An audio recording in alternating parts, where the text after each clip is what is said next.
Hello and welcome to our special show, Road to New Government. The big focus, the new Modi government, an alliance government this time around. I'm Gargi Rawat. Hello everyone, I'm Maria Shakil. 24 hours to go for the swearing-in ceremony of the new Modi government. Prime Minister Modi, while speaking in the Central Hall of Parliament yesterday, described NDA as the New India, Developed India, Aspirational India. His emphasis was on consensus and alliance dharma. And instead of mentioning BJP, his constant emphasis was on the larger NDA.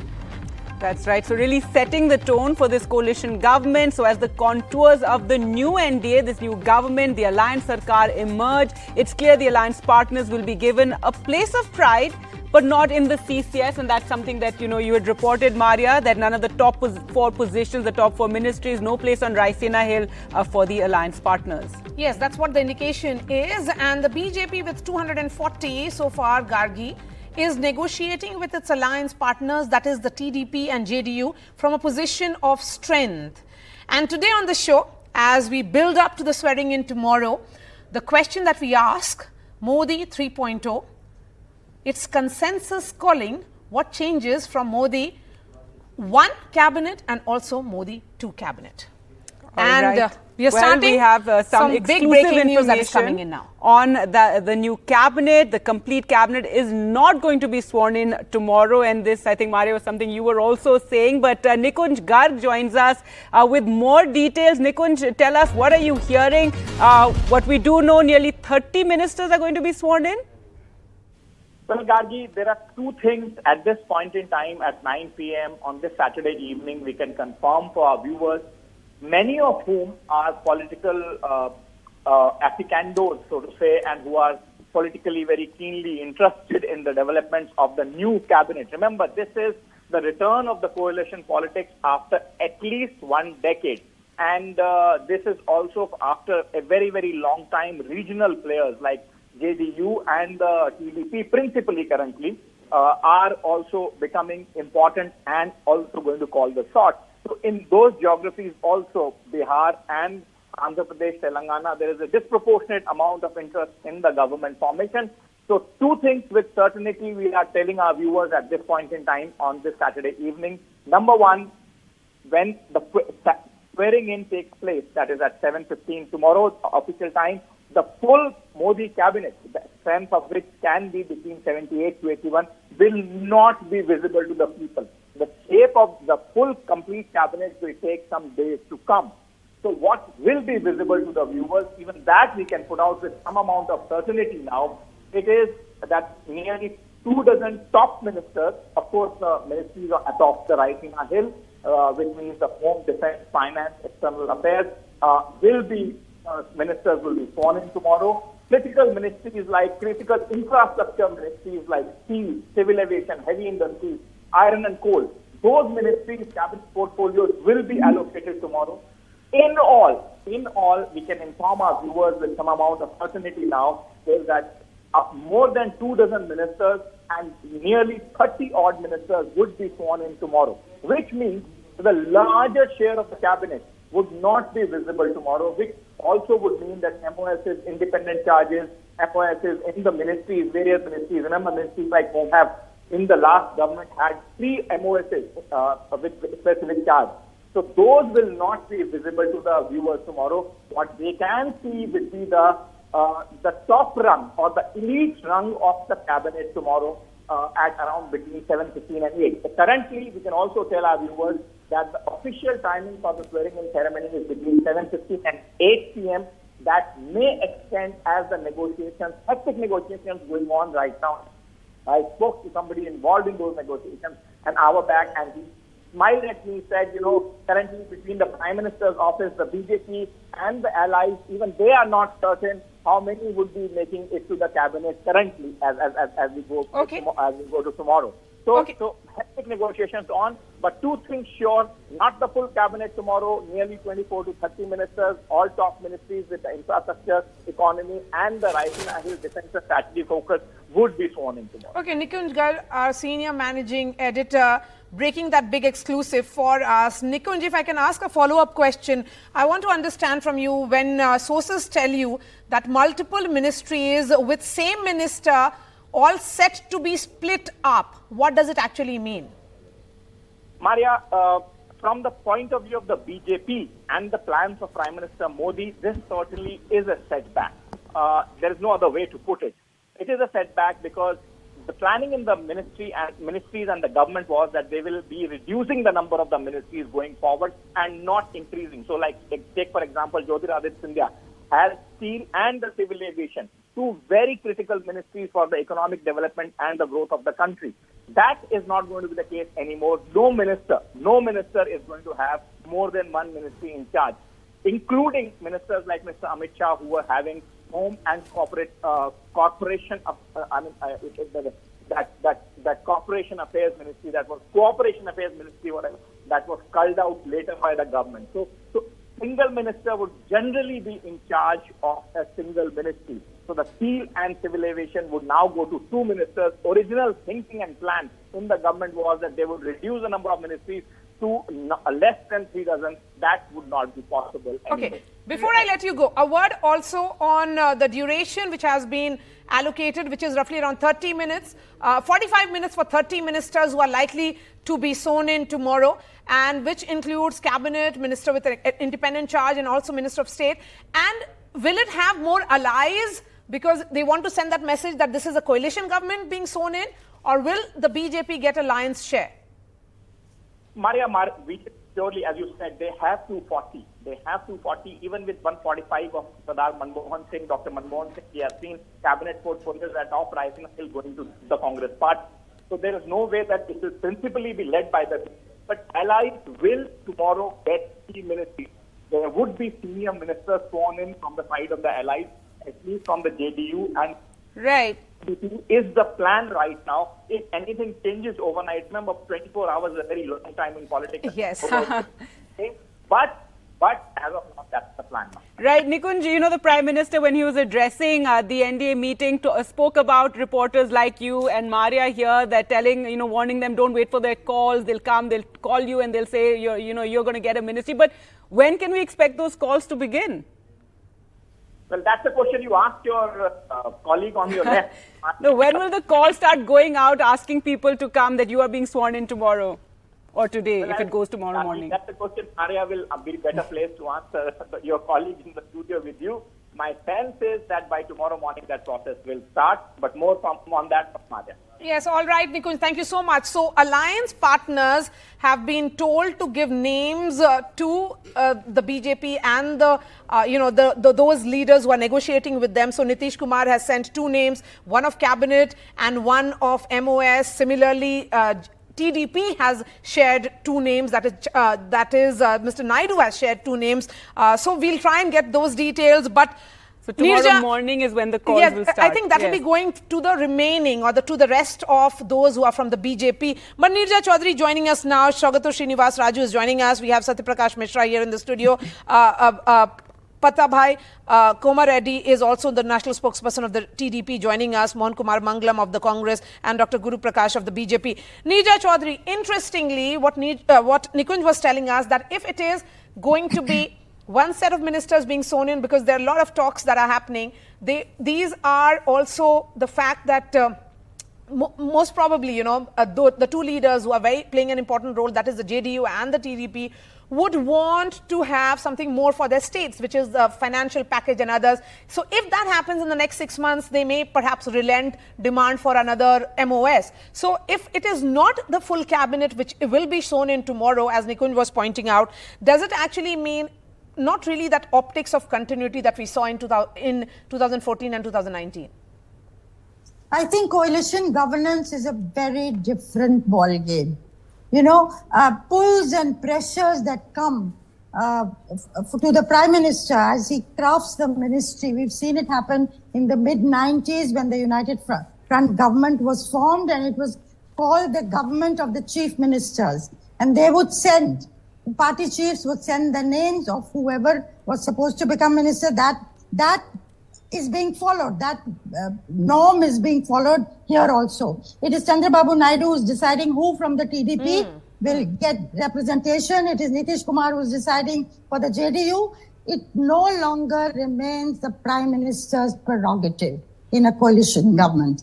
And that also we will see. But the pulls and pressures are of a different kind. But I would think tomorrow the Prime Minister would ensure that the major allies are they get happy and the representation. nuts and bolts of that agreement and understanding is okay, because he wouldn't want half the government to be sworn in and the problems arising for the remaining half. Yes. So I think basically what the spotlight will he be will get over. that not as much as BJP will be the focus, it will be an NDA coalition government which will be sown in. And Shagata, in 2019, Nitish Kumar deciding not to join the Council of Ministers because he was not being given allegedly a place of respect or pride became the talking point of that swearing in ceremony. So the BJP this time around doesn't want to get that optics wrong. Absolutely. Actually, Maria, if you look at what used to happen in 4 and 9, the noise that the DMK would create, when ministries were being formed, my memories are very, very fresh about, especially 2009. DMK.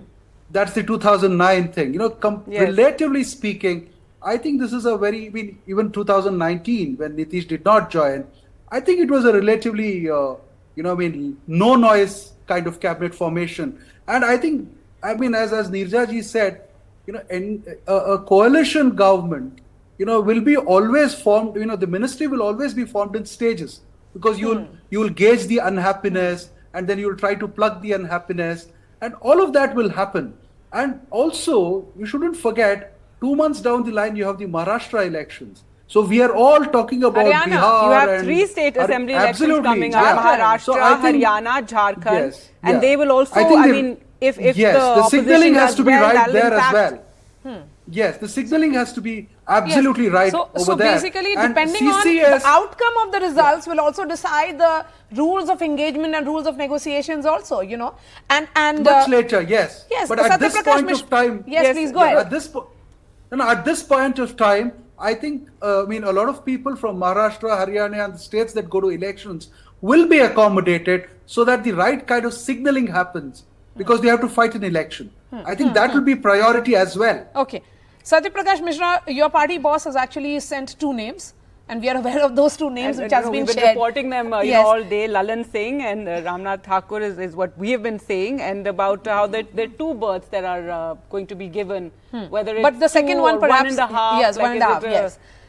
I don't want to confirm either no, negative or positive. But you met that aspect. the Chief Minister today. Yes, rightly. We met him to congratulate him. Yeah, right.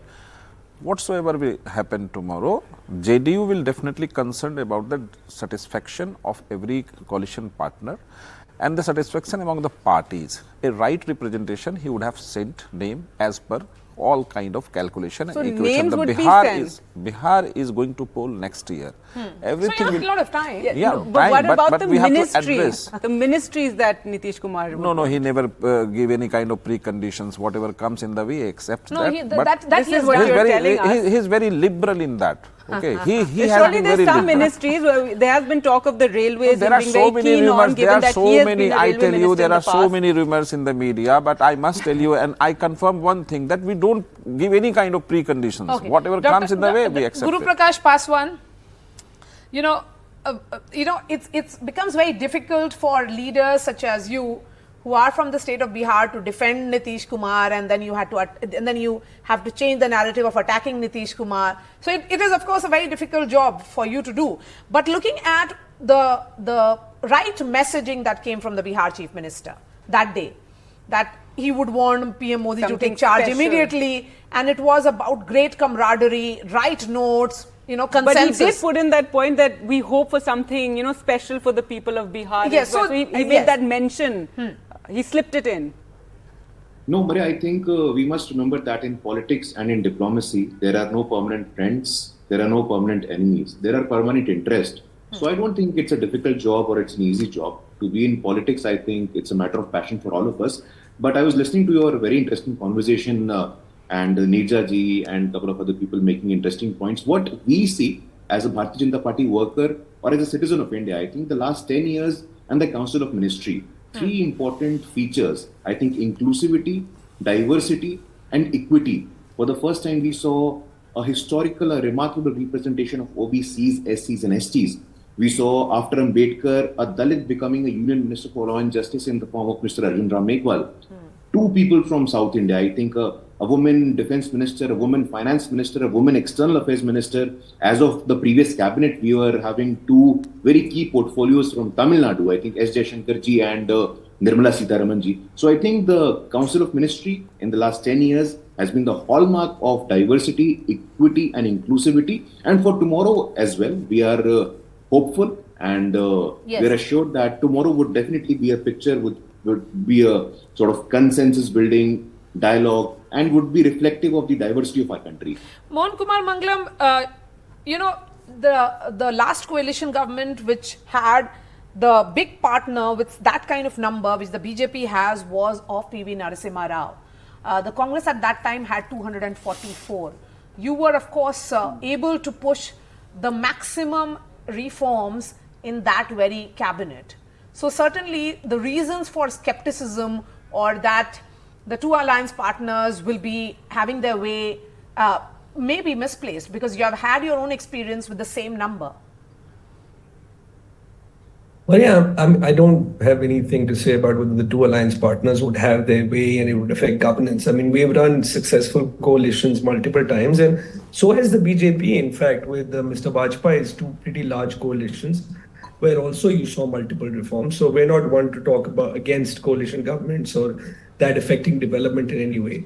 I'll say that I think the choice of ministers or ministries is much ado about nothing, because the two main partners here are really looking at leaving a legacy in their respective states, which is, you can see Mr. Chandrababu Naidu probably wants to set up Andhra for his son going forward, and Nitish Kumar, who's really, sort of ruined his name by his flip-flops in Bihar, wants to do something to leave a better legacy in what is probably his last term in Bihar as well. So really what you're going to be looking at is whether both these states are going to get that special status that they've been asking for forever. And whether the government has the sort of fiscal room to do that, and who is it who's going to be disappointed first and leave or make noises, all of that you'll see in the coming days. But really for those two main partners, I think it's more about their state than it is about what piece of the center they get in this process. All right, Mr. Komareddy, if you can come in here and tell us, what will you share with us regarding, the names that have been sent forward, asked for by the central BJP over here. And also, there is this talk that Mr. Chandrababu Naidu's, major focus is going to be on Andhra Pradesh and what he can get for the state, given this has been such a remarkable comeback for him. Yeah, absolutely, Gargi. You've got it absolutely right. Our focus will be on the state of Andhra Pradesh, not behind any ministries and portfolios. So we will be exerting all our pressure, to get as much support as possible from the union government, whether it be the allocation of funds or whether it be the completion of the construction of the capital city of Amravati, Polavaram, Vizag and industrial corridor. So these are our priorities. Our priorities are not to squeeze extra ministries and portfolios. So Mr. Naidu is very clear on that.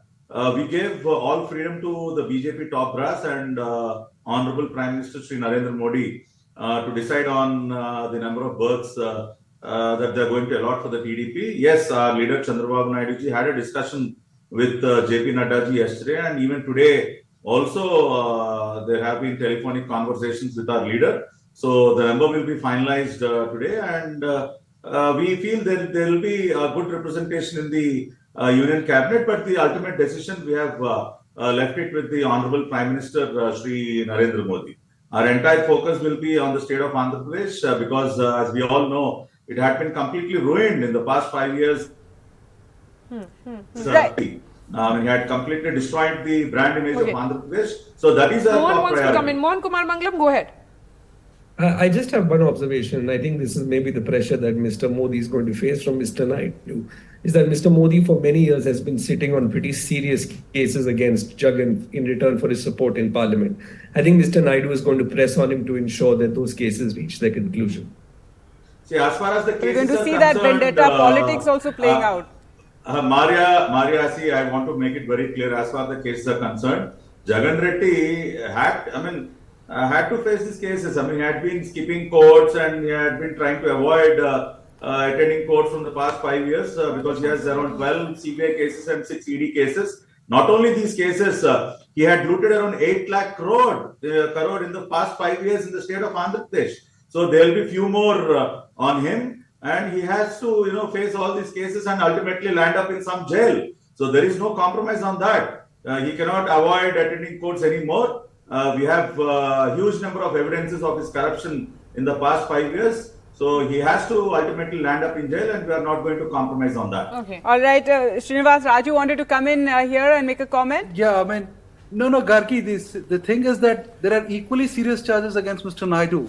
And yes. Jagan's troubles predates Mr. Modi. But Mr. Sugata, none of them have been proved. See, Mr. Naidu had faced all those cases. We don't know what Mr. Modi may have. So in the past 6 months, had not even able to produce a single piece of document. You're talking about cases on Mr. Naidu. Do you have a single piece of evidence with you? Or does Mr. Jagan Reddy has a single piece of document? Sir, you should ask that question to Mr. Modi, not These are all cases of vendetta. The people of Andhra Pradesh had realized that, and that's the reason why we have won a landslide victory. As a journalist, I can only tell you that there are people have delivered a landslide victory in favor of BJP. No, sir, you're getting me wrong. So you should realize that. Journalist. Whereas in the case of Jagan Reddy, we have huge number of evidences with us. Mr. Reddy, just let him speak once, make the point that he was making. Yes, go ahead. No, I mean, the thing is, as journalists, we can only say that there is these cases there. We don't know whether the evidence is sufficient. That's for the investigative agency. And we also don't know what Srinivas, we also don't know what Mr. Srinivas, you don't Prime have to Minister worry has. about The Prime that Minister's office has. This is called fishing Srinivas, in troubled waters. Mohan, you are liking it. Srinivas, you don't have to worry about that because have you not been reading the paper about Mr. Praful Patel's cases? There's a very easy way to get rid of cases, apparently. You just have to join the NDA coalition. We saw that before. No, this is not true. We do not want to join NDA just because to get rid of the cases. We don't have I never said that kind of a but this is something that is being said, and Guru Prakash Paswan, if you can come in here. Understand that we've already come out clean. Jagan Reddy had miserably failed to produce a single document of evidence in the courts. So we don't have any pressure on us to join the NDA to get rid of the cases. We have joined the NDA for the benefit of the state of Andhra Pradesh, not like Mr. Jagan Reddy. I'll just. But I'd like Guru Prakash Paswan to just answer that. What was just said by Mohan Kumar Mangalam. No, I think Gargi, we have to understand that prior also, even in Maharashtra or even in other states, we have seen that our alliance partners, and there were allegations or accusations that the cases would be shut off. I think none of the cases are shut.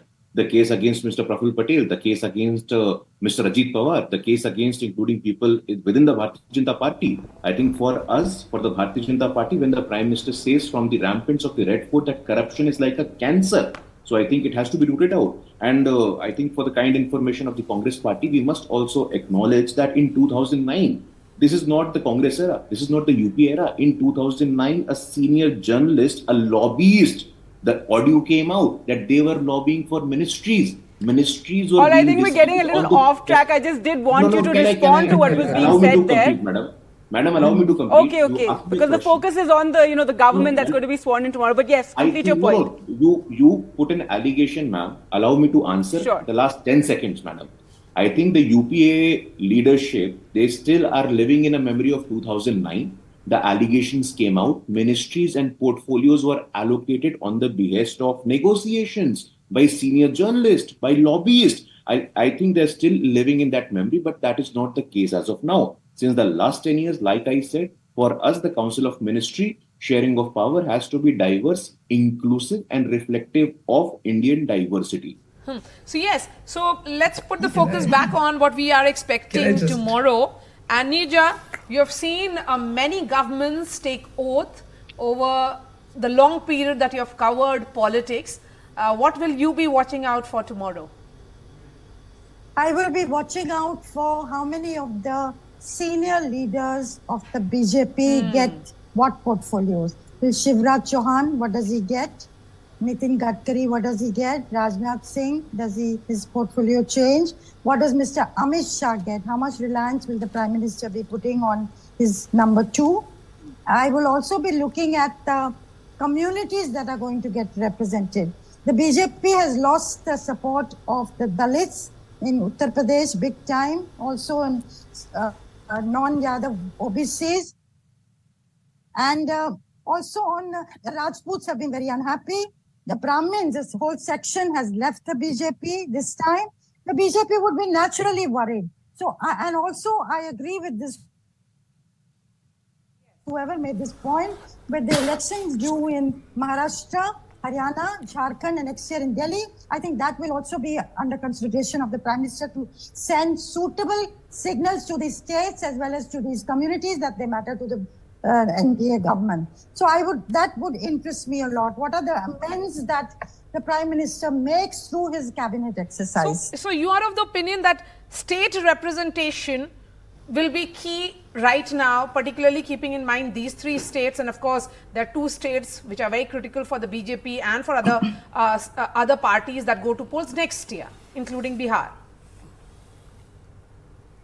Yes, they will be very key, and also how much leeway the senior leaders of the party are given.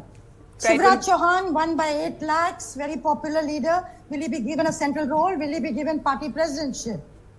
And then you have another things, another former chief minister. Gear by the Prime Minister, and in what way does he shift gear? Yes. I would look for that. Another former chief minister in Basabraj Bommai, Mr. Srinivas Raju. No, but there are 2 chief ministers from the Lingayat community from North Karnataka. Yes. One is Jagdish Shettar and Basuraj Yes, both Bommai. of them have won. So we don't know who will get accommodated. I have a feeling that Shettar may not be, because he left the party, joined again, and there was a problem with his ticket again. But I am pretty sure that Kumaraswamy is being sworn in. Okay, so right, because he is the leader of the Okkaligas as well as represents south of Karnataka. Or will he have somebody from within the family sworn in? The indication is that Mr. Not Mr. Kumaraswamy, because of the allegations associated with his nephew. That would be absolutely, a non-political kind of a thing. See, Kumaraswamy controls the Okkaliga. He's a ally and a president of the supporting party, Janata Dal S. So he is the mass face of the party. So he will be accommodated. I don't think. One of the talking points and headlines will be that Revanna's uncle has been sworn in. They'll have difficult time explaining that. Yeah. No. That is, Revanna's family and Kumaraswamy are 2 different entities. So that is for them to explain. If that will come up and that will be explained, that's a separate thing. So the other thing that I will be looking at, all that Nirja ji said, plus how many of the upper house people will get sworn in? Because Rajya Sabha. Because I don't know if Nirmala Sitharaman will be back in the cabinet. You don't know, whether Jaishankar, I'm pretty certain that he will be there, but then, we don't know. So, what will happen to the upper house people? The representation and, of the upper house. Upper house representation, and how many chief ministers will get themselves sworn in alongside Modi ji?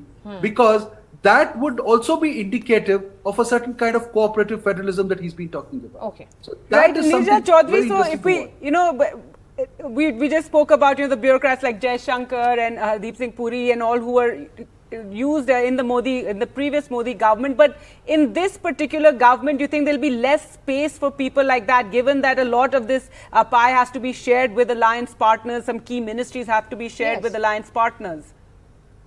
Before the results came out, are you asking me this question? Yes, ma'am. Yeah, before the results came out, it was said that the PM would, bring in many more technocrats and experts, and that there's a certain number of vacancies existed in the Rajya Sabha to be able to accommodate them. That's been his style so far. That's the direction in which he's moved. Hardeep Puri, as Jaishankar, and so on. Now, Ashwin Vaishnav. I suspect more and Ashwini Vaishnav. I suspect we may reach out much more to the politicians, quote unquote. Yeah, it will be more whether it's from the political in allies nature. or from his own party. Given the new circumstances in which he'll have to navigate the coalitional, what I would call a minefield that it has proved to be for every Prime Minister. And it's a challenge for the present Prime Minister also. Right, Satya Prakash Mishra, if we talk about, certain things that the BJP was speaking about on the campaign trail and, your party was speaking about, like uniform civil code, all these things are now going to be on the back burner. Your party very keen on caste census and these are some of the challenges that are being talked about going forward, and there's no sort of minimum program or some common program between the various alliance partners currently.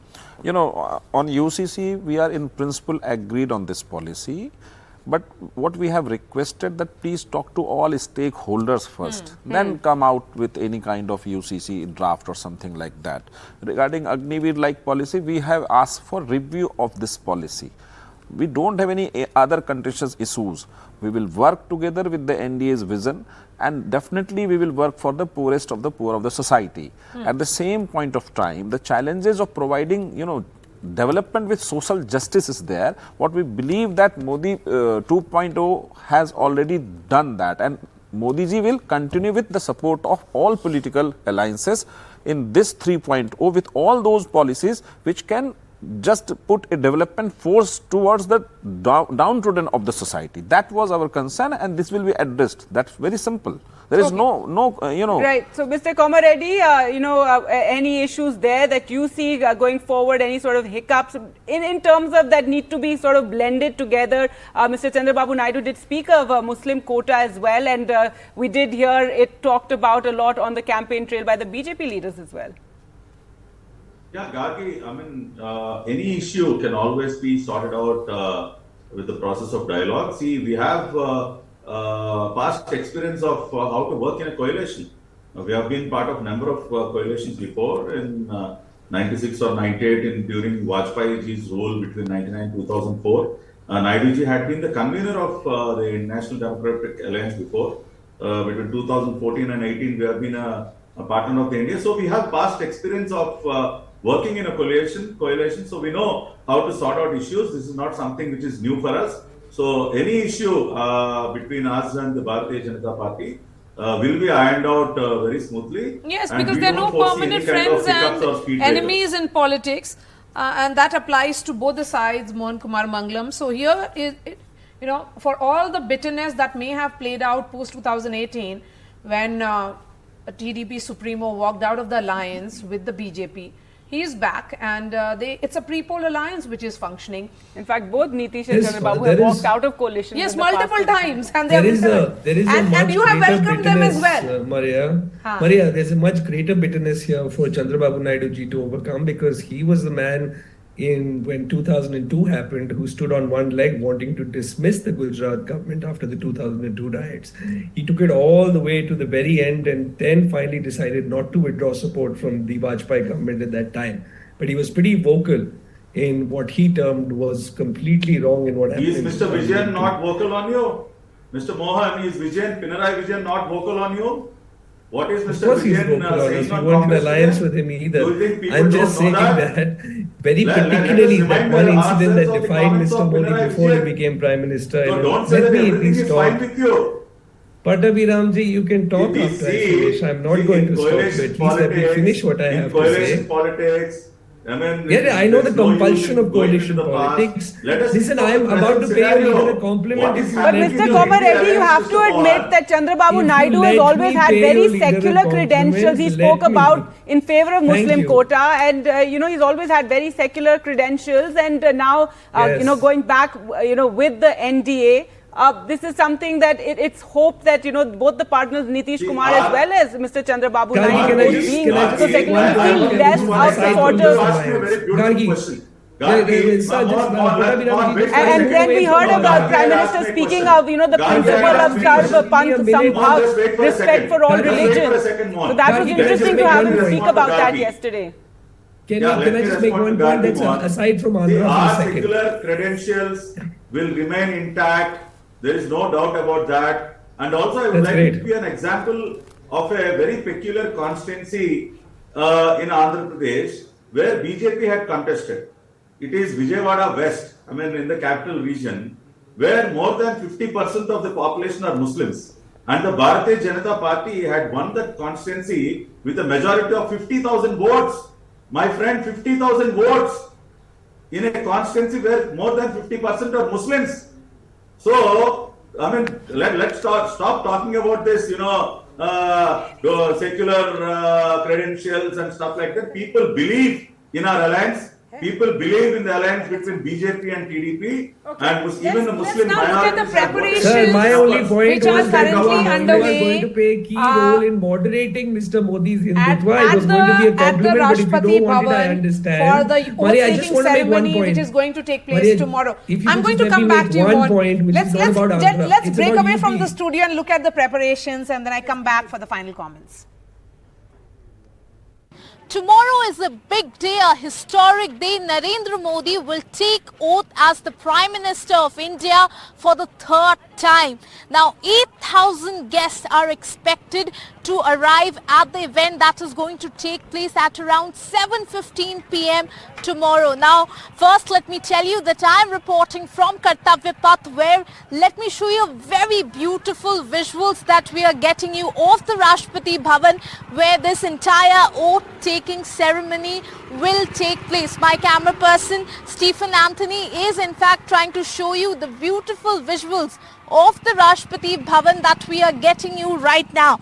Now, apart from this, let me also tell you that for all of this, security arrangements are going to be kept in place in the national capital. In fact, let me tell you that a 3-layered security deployment will be done from tomorrow onwards. Now, for the inner layer, that is the inner perimeter, that will cover the areas around the Rashtrapati Bhavan and also the Kartavya Path. Now, if we talk about the outer layer, that will include, in fact, the hotels, the security arrangements at hotels like Taj, the Leela, the Oberoi, where all the foreign dignitaries who are attending this event will be staying. Now, for that, a designated route has also been established, which will be covered by a special security cover, which includes, snipers, which includes drone monitoring as well.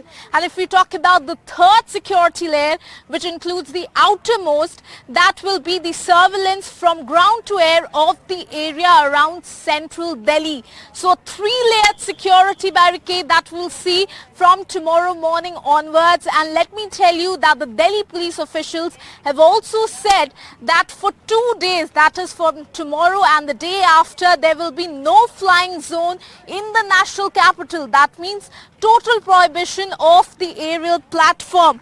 Now, apart from that, let me also tell you that there are 2,500 police personnel who will be deployed for the security arrangements, and this includes 5 companies of the paramilitary personnel, and apart from that, snipers, NSG commandos, all of them will be deployed here where this entire ceremony will take place. But certainly it is going to be a historic day tomorrow. Narendra Modi taking oath as the Prime Minister for the third time in the Rashtrapati Bhavan, where we continue to show that how beautifully it is lit today, just a day before the oath-taking ceremony. We are in fact trying to zoom in and show you the beautiful Rashtrapati Bhavan, which is in fact lit very beautifully, and you can see the people who in fact have come here to admire the beauty just before the oath-taking ceremony. Now in Delhi with camera person Stephen Anthony, this is Ishika Verma for NDTV.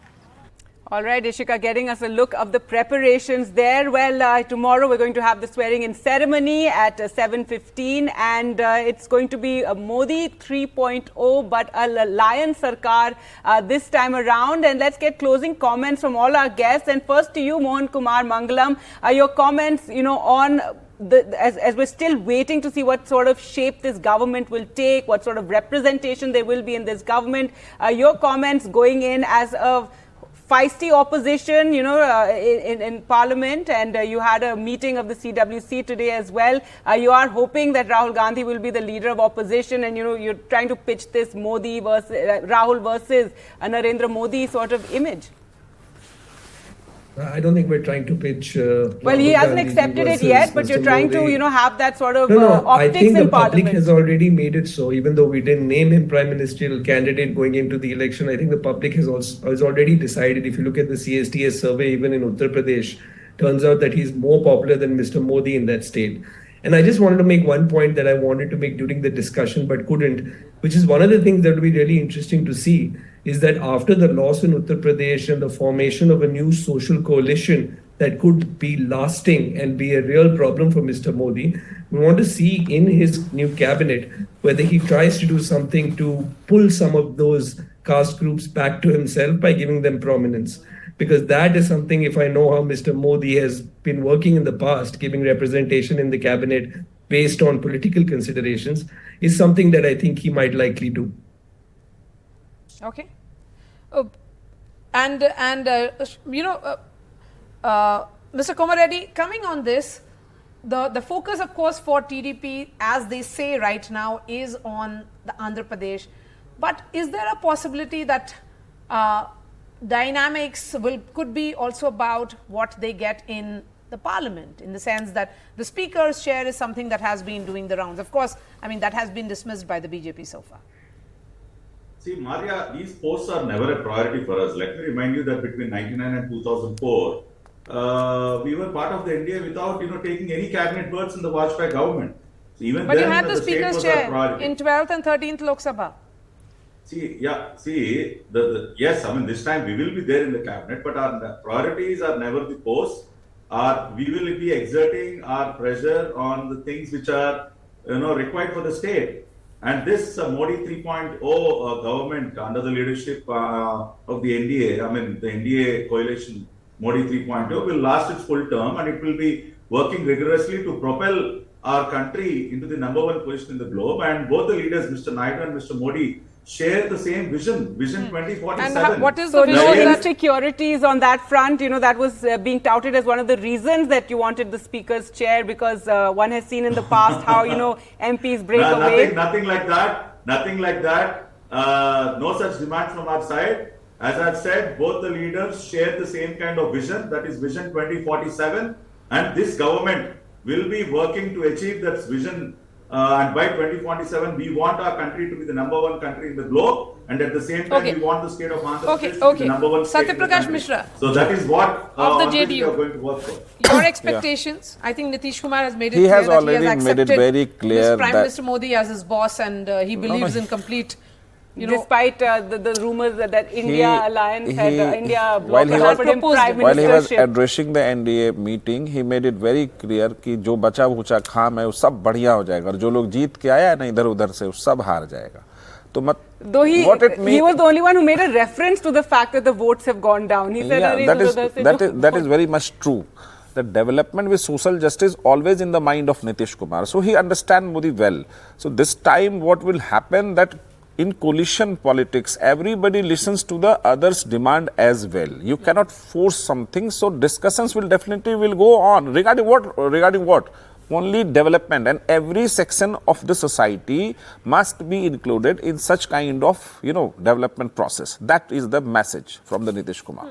Right, Guru Prakash Paswan. So a lot of talk about how Narendra Modi is going to negotiate being in an alliance government this time, a coalition government this time around. He's never done it before. He's never had to do it when he was chief minister either. Your comments on going forward, Modi 3.0? No, Gargi, I think Bharatiya Janata Party has had its fair share of experience when it comes to management of coalition. I think you would very well remember it was none other than Bharat Ratna, former Prime Minister Atal Bihari Vajpayee ji, who gave the term coalition dharma, who introduced the coalition dharma to the Indian political lexicon. We had 182 MPs and the government effectively ran for 5 years without any hiccups. Now we are strong, we are 240 odd MPs, and we have stronger allies as well. So absolutely there is coherence of interest, there is alignment of interest, there is a sharing of vision, and I think with due cooperation and cohesion we are going to march forward and realize the vision of Viksit Bharat, The next 5 years is going to lay the foundation of the Viksit Bharat Sankalp that we have taken for its realization in 2047. So the last word. Wait, to comments, Shaukat. so comments from like a Mamata Banerjee, where she's saying, today she said itself, they're not coming for the swearing in, and also that this government is not going to last. We're in a wait and watch mode, is what she said. So all this doesn't, nothing to bother you. Oh, no, absolutely not. I don't think so. And you would remember Mamata Didi has been part of NDA when Atal Bihari Vajpayee ji was the Prime Minister. Yes, of course. So I don't think Mamata Didi has any... So that's an interesting reminder of history. Shaukat Srinivas Raju, the last comment from you. The words that are being used is consensus, alignment, commitment, complete shift from dominance, brute majority that we have heard in the past 10 years. Yes, Maria, as journalists, I think we have all had to rejig our glossary and bring back earlier terms that we used to familiarly use. But I think that there is going to be a limit to the bargaining that can happen because of the numbers. So 240 is not a number, not a pushover kind of a thing. And I mean, the comment that the JDU spokesperson made, it's very interesting because, see, when 2014 Mr. Modi became the Prime Minister, he was more or less a kind of Hindu Hriday Samrat and, that kind of an upper caste consensus. But by 2024, Modi himself has become a kind of OBC, has been framed in a kind of an OBC frame, So I think there is a natural alignment on social justice and the earlier socialist politics. So I mean, there will not be too much of a problem when it comes to, having a negotiation with a JDU, for instance, or any other Janta Parivar party there. So, I mean, I think this is a completely different dynamic. And in the earlier, coalitions, there's one very interesting thing. In the 1990s, when coalitions were formed, the parties had to give names and the Prime Minister's office would allocate ministries.